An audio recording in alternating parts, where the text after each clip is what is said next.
What's up, class? It's Mr. Wicklehouse again, and this is the first video in the new unit, and the new unit is probability. So this is just kind of an intro video. It's got some interesting topics in it, so let's get started. So let's talk about the probability rules. So there's three different ways that probabilities can be written. They can be written as a fraction, a decimal, or a percent. Probabilities are always between 0 and 1. So it's some number between 0 and 1.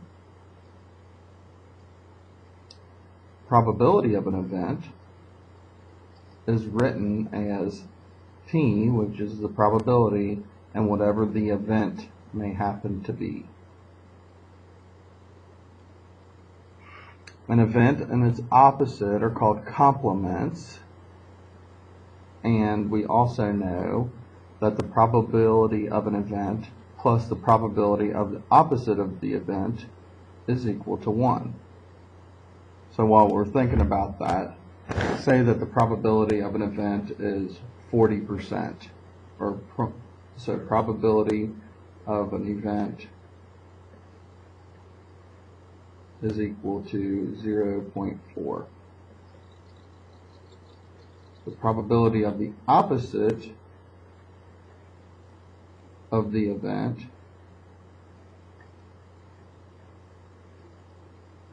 is just what's left of this to get to 1.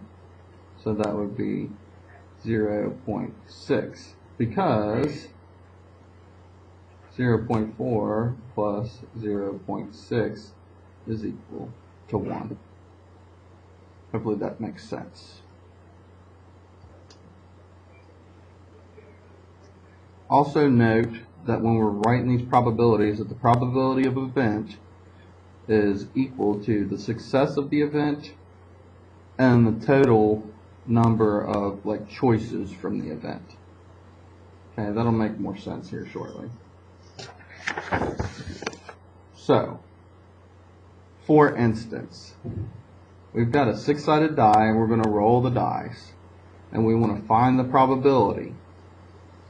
So the probability that we want to find first is that we roll a 1, so the probability of rolling a 1. Well, if you remember,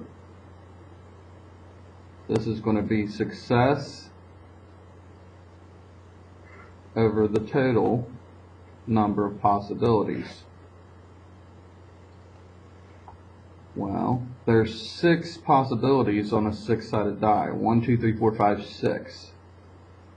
Okay. But there's only one 1 on a 6-sided die. So I can only roll a 1 one time. So that's the probability, or that's the chance of success is 1. And then the total number is 6. So the probability of rolling a 1 is 1 out of 6. Hopefully that makes sense.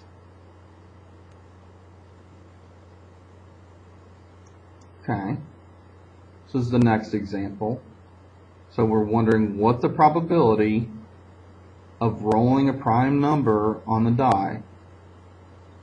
So there's 6 total numbers, and there's 3 prime numbers. What are the prime numbers on a 6-sided die? 2, 3, and 5. So 1, 2, 3. 1 is not a prime number, which means we've got 3 out of 6, which is equal to 1/2. So we've got a 50% shot of rolling a prime number. That's kind of the idea of what we're doing here with probability. Okay. Here's another example.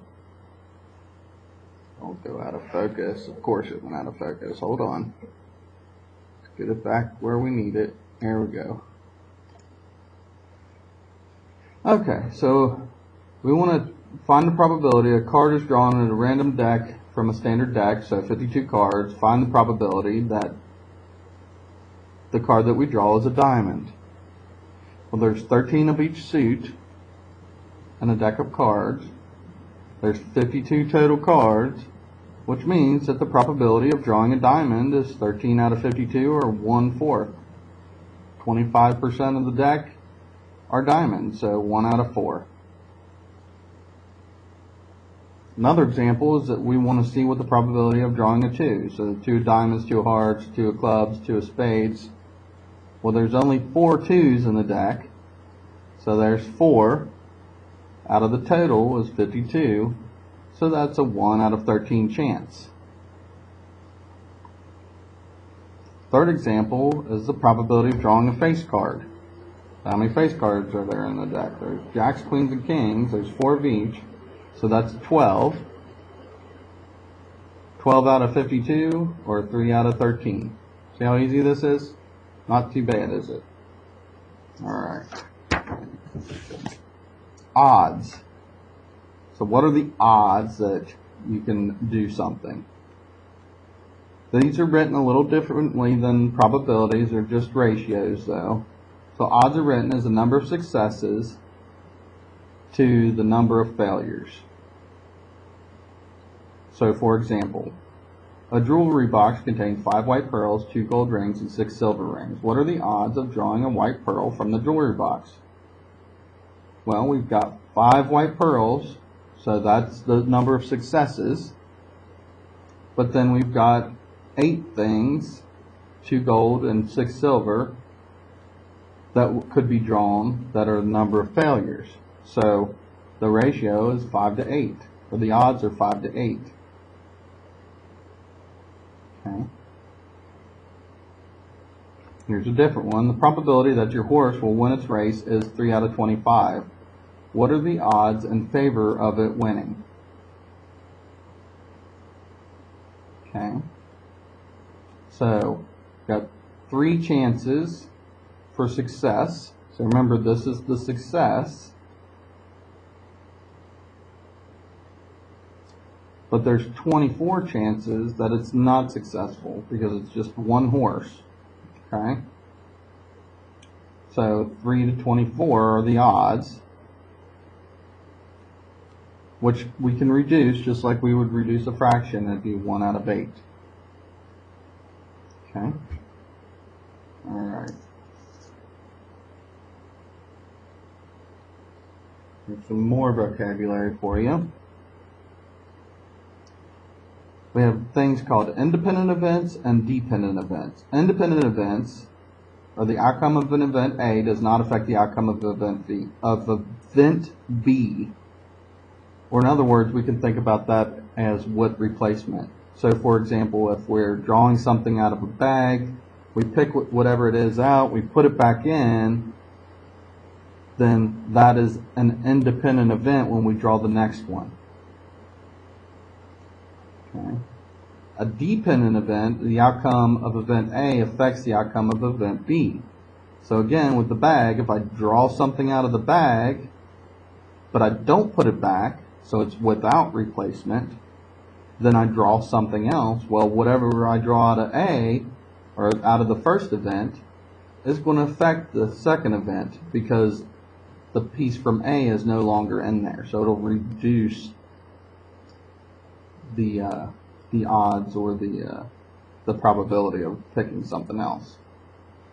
If there's 2 events happening together, you just multiply their individual probabilities. Okay? So let's look at another little piece of examples here. So you draw 1 marble from a bag, put it back, then draw a second marble. The bag contains 4 green, 2 red, and 3 blue marbles. So the key here is I'm putting it back. So it's with replacement, so it's an independent event. Okay, so that's how I'm going to think about it. That being said, probability of green, so that's event A, then I draw a red. Well, there's 4 green out of a total of 9 total marbles, so that's 4 out of 9. Then I'm going to try to draw red. Remember, I'm putting all these back, so that's 2 out of 9. It doesn't reduce this number any. Multiply those together, 8 out of 9. Okay. Probability of drawing 2 blue. 3 out of 9, 3 out of 9. That's 9 out of 81, which is 1 out of 9. Okay, easy peasy.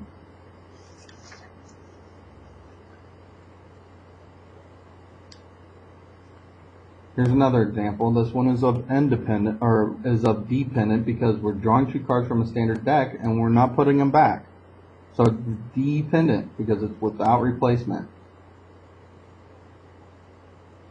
Probability of drawing 2 and a 4. Well, I try to draw the 2. So that's 4 out of 52. Then I try to draw the 4. I already picked 1 out of the deck. So now I have 51 cards left in the deck. So that's 4 out of 51. Multiply those together. And that's going to end up being, after reduction, 4 out of 663. Okay. Example 2 is very similar. Probability of drawing 2 red cards.